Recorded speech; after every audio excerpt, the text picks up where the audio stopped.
Hello everyone, welcome to today's morning English. This is Winter. 欢迎大家来到今天的早安英文。Hello everyone, welcome to today's morning English. This is Hugo. So Winter, this episode is about adding new ways to say you're welcome. For every time you hear someone say thank you. This is a really perfect way to improve because you just learn new words that mean the same thing. That's what really makes you fluent, doesn't it? Yeah, it really does. As long as you are aware of what you say, you can learn to add new words where it matters. So today we look at new ways to say you're welcome. 除了 you are welcome, 我们还能够怎么样回应别人的 thank you 呢？ But before we do start, here's a good little trick to remember, especially for learning a language, but also for learning a new skill. It's called chunking. Chunking, is that like chunk? I think it means little pieces, right? Little pieces.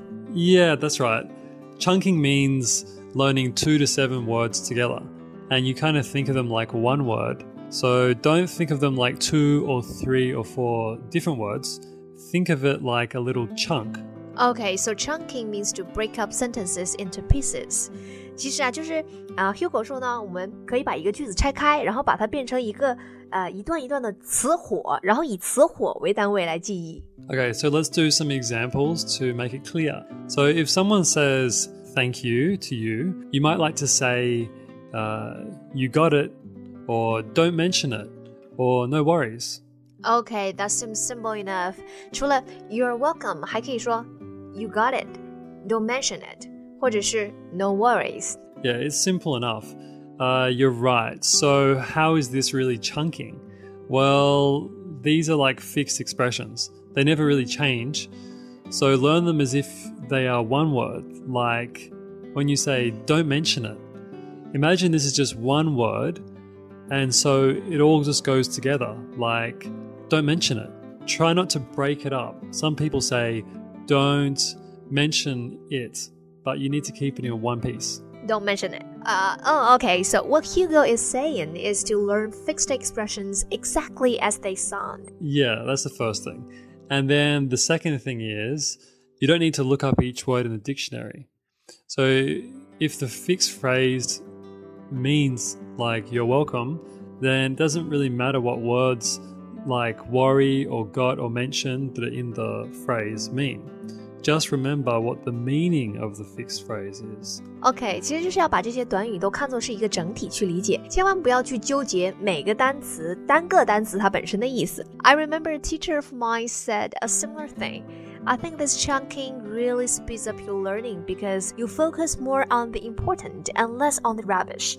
Yeah, okay. Now that's a little bit clearer. So let's get back to how we can say you're welcome in other ways. So here are 3 more ways that you could say it. You could say, not a problem. You could say, my pleasure. Or it was nothing. So Winter, do you want to have a go with these ones? Okay. 其实这3个表达都说的就是这都不是事儿，这不是事儿了，对吧？用来回应别人的谢谢 thank you。所以你还可以说 not a problem, my pleasure, 或者是 it was nothing. Now I'm starting to pay more attention to just saying the words just as they sound. I think this does help a lot. Thanks for reminding me about this method, Hugo. That's my pleasure. I'm happy to help. So, shall we wrap it up? Any other useful expressions we could say instead of you're welcome? Okay, this time I've got 4 more for you. Then we'll wrap it up for today. So here we go. First, you could say, I'm happy to help. I'm happy to help. Or you could say, not at all. Or just sure or anytime. Okay, these ones were much easier. I'm happy to help. 乐意效劳 Not at all. 不客气 Sure, anytime. 随时恭候，对吧？随时愿意效劳。Yeah, well, that's the thing. So, like, sometimes simple and easy is enough.